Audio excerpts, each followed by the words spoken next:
Okay, so get this. Scientists are finding they can like predict what thousands of people will choose just by looking at a handful of brains. Really? Yeah, it isn't some sci-fi movie we're talking about, Right. neuroforecasting. And you actually sent in a fascinating article from Neuroscience News about it. Oh, cool. It breaks down a new study from PNAS Nexus. Yeah. And it's pretty wild. Yeah, it really is pushing boundaries. Yeah. This study's findings revolve around how our brains react to things on like a very primal level. So let's dive into this neuroforecasting thing. You've got to break it down for me. What is it exactly? Well, it's essentially using brain activity data to predict what larger groups of people will do. Okay. We're talking about potentially tapping into those initial gut reactions and using them to understand group behavior. So like peeking into a few brains to know what a whole crowd might do. Exactly. And in this study, they zeroed in on a specific brain region, Okay. the Nucleus Accumbens. Nucleus Accumbens. You know, NAcc. I mean, no, why is that particular part of the brain so important in all of this? Think of the NAcc as the brain's reward center. It's heavily involved in processing pleasure and those good feelings we get. Right. So when we see something we like, something we want, Yeah. or anticipate something good happening, the NAcc lights up. Okay. I'm following so far. But how did they actually test this whole neuroforecasting thing? Right. Did they like strap people to a lie detector or something? Not quite, but they did use brain imaging. Okay. They had participants look at Kickstarter pitches Interesting. and YouTube videos while inside an fMRI machine, which is a fancy brain scanner. Okay. They asked people to decide whether they'd fund a project or keep watching a video while they measured their brain activity. Interesting. But how do you go from a handful of people in a brain scanner Right. to predicting what thousands will do? Yeah. That feels like a big leap. Right, that's where it gets really interesting. The researchers compared the NAcc activity from those participants to the actual choices. Oh. A huge group of people online made when they saw the same content. Okay. And what they found was pretty mind-blowing. Okay, we've got to spill the beans. What did they find? The NAcc activity of that small group in the scanner actually predicted the choices of the much larger online group. Hold on. Are you saying they could accurately guess what thousands of people would choose just by looking at the brain activity of a small group? Exactly. Wow. And here's the kicker. It worked, even when their demographics were completely different. Oh, wow. It suggests that these initial gut-level reactions are remarkably similar across people. So what you're saying is that we all have this shared, almost primal response to things. In a way, yes. Think about it from an evolutionary perspective. Right. Quickly recognizing threats or rewards was crucial for survival. Right. These deeply rooted, almost instinctual reactions are processed by the NAcc, Okay. and they seem to be a powerful predictor of broader group behavior. That's fascinating. Yeah. But I have a question. We don't always go with our gut, right? Yeah. Sometimes we think things through and make decisions that go against those initial feelings. Sure. How does that fit into all of this? That's where the complexity of our brains really comes in. Okay. The researchers believe that those later decision-making stages where we deliberate and weigh options vary much more between individuals. Okay. Our experiences, beliefs, values, all these things come into play and make those later decisions unique. So our initial gut reaction is like this common thread running through all of us while our final choices get tangled up with our own personal baggage. That's a great way to put it. And Yeah. because those later stages are so individualistic, Right. they're much harder to predict on a large scale. Yeah. Neuroforecasting, at least for now, is really tapping into that shared primal part of our brains, the part that reacts instinctively before all the other mental machinery kicks in. This is blowing my mind. It makes you wonder, where do we go from here? Yeah. What else could this be used to predict? Well, that's the big question, isn't It it? feels like we've just opened a door to something huge. Absolutely. We've uncovered a potential method for understanding and predicting human behavior in a whole new way. Yeah. It's both exciting and a bit daunting. And I bet there are a ton of possible applications for this. Yeah. I'm thinking everything from marketing to politics. You're already thinking like a neuroforecaster, and that's exactly what we'll be diving into next. Okay. We'll explore the real-world applications of neuroforecasting and what this could mean for the future. All right. It's a wild ride, so buckle up. Our listeners, hang tight. We're going to take a quick break and then jump right back into the fascinating world of neuroforecasting. Don't go anywhere. Sounds good. All right, we're back and ready to dive into some potential applications for neuroforecasting. I got to admit, my brain is still buzzing from that last segment.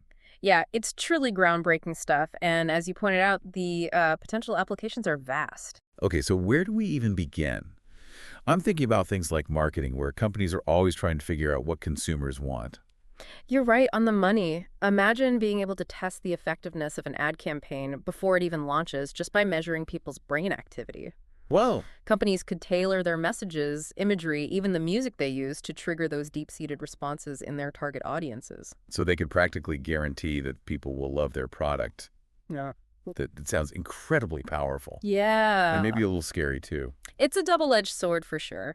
We have to consider the potential downsides, especially when it comes to things like Right. free will and autonomy. Do we want companies to have this kind of power over our choices? It's a big question.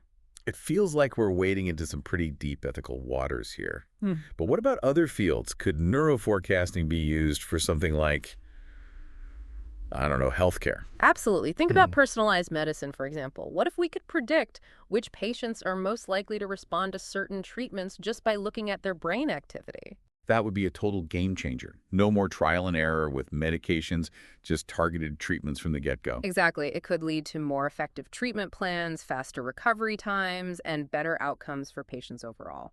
And what about mental health? Could we use neuroforecasting to help people who are struggling with things like depression or anxiety?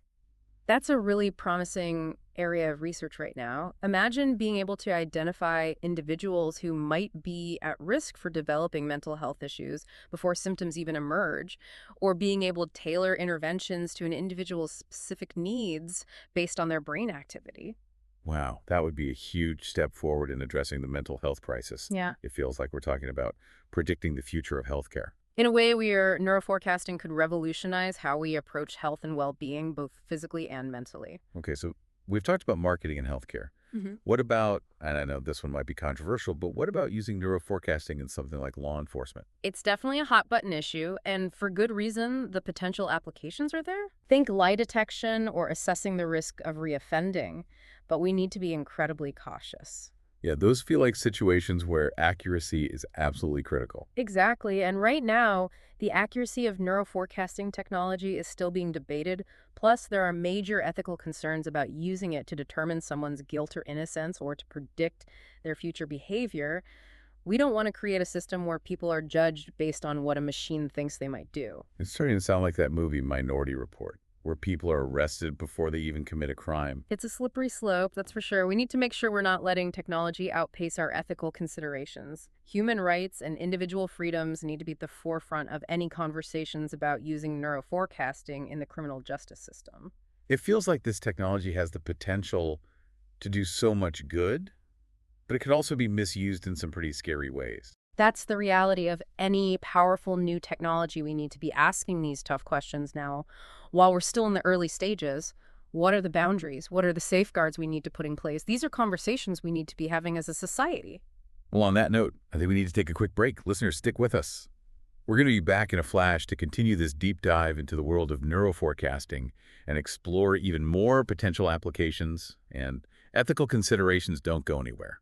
We're back, and I'm still processing all those potential applications for neuroforecasting. It's a lot to take in. It is, and we've only just scratched the surface. There are so many avenues to explore, each with its own set of promises and challenges. All right, let's keep going. What other fields could be impacted by this technology? Well, we talked about how it could personalize medicine, but what if we zoom out a bit? Okay. Imagine using neuroforecasting to help create more effective public health campaigns. Okay. We could tailor messages about things like Uh-huh. healthy eating or vaccinations Right. in a way that resonates with people on a deeper level. That could be huge, Right. especially when it comes to tackling things like vaccine hesitancy. Right. If we could understand the underlying anxieties and tailor messages to address them directly, Exactly. it could make a real difference. It's about moving beyond just presenting facts and figures and connecting with people on an emotional level. Neuroforecasting could give us the tools to do that more effectively. It makes you wonder what else we could apply it to. What about something like urban planning or architecture? Wow. Could we design spaces that promote well-being or maybe even reduce crime? Those are fantastic questions. And honestly, we're just starting to explore those possibilities. Imagine using neuroforecasting to understand how people respond to different urban environments. Wow. We could design cities that are not only functional, but also promote mental and emotional well-being. It's like designing cities that make people happy. I Oh, love yeah. that idea. And it's not just about individual happiness. Think about how this could be used to inform policy decisions. Imagine using neuroforecasting to gauge public sentiment on issues like climate change or social justice reforms. We could actually get a better understanding of how policies might impact people's lives before they're implemented. So instead of making decisions based on polls or surveys, we could get a more accurate read on how people actually feel. Exactly. It's about tapping into those underlying emotional responses that might not always show up in traditional data gathering methods. It feels like neuroforecasting is giving us a whole new lens through which to view human behavior. It's both exciting and a little unsettling knowing we have this ability to peer into people's minds, even if it's just a glimpse. You've hit the nail on the head. It's a powerful tool, and with that power comes immense responsibility as we move forward with this technology. We need to keep those ethical considerations front and center. Absolutely. We need to make sure we're using it for good, not to exploit or manipulate people. It feels like we're standing at the edge of something truly revolutionary, but we need to proceed with caution and wisdom. Well said. This is uncharted territory, and the choices we make now will shape the future of neuroforecasting and its impact on society. It's up to all of us to stay informed, engage in these important conversations, and ensure that this technology is used ethically and responsibly. So listeners, as we wrap up our deep dive into neuroforecasting, I want to leave you with this. Keep those brains buzzing.